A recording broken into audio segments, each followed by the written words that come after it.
I've always been super interested in the piano and how it could be used to represent emotion, how to play music, how to transcribe music, how to write music, and how to listen.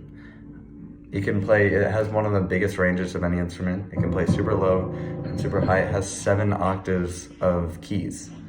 And there's so much capability that you can use it to play with another instrument or with a voice. I've always been super interested, but just recently I've started going into it.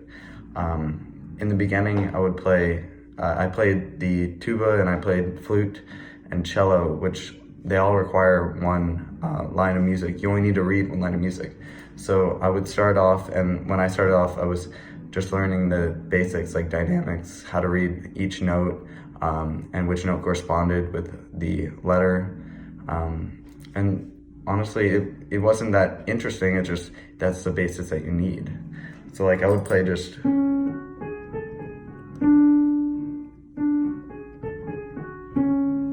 that's all you need. But in piano, you read 2 lines of music at the same time, so it's a lot more complicated, but it sounds a lot better. So it sounds like this.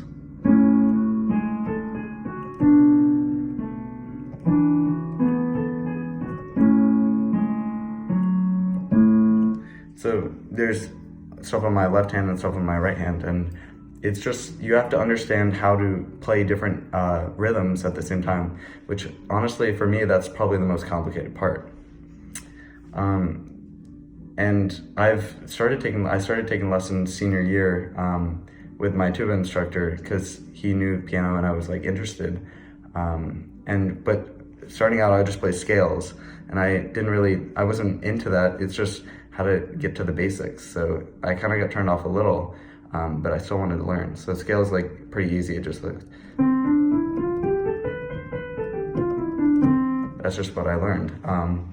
I know how to play some songs now, but I'm still not very much into the capabilities of what a piano player should be.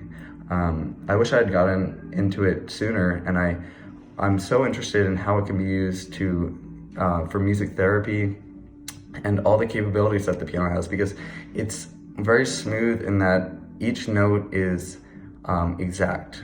You don't have flat or sharp notes like you do when you're playing the tuba or any other instrument. You have to adjust each valve, and your mouth has some part to do with it. Whereas in the piano, it's just based on where the strings are, like how they're tuned. And usually each piano is tuned professionally, so it's exact.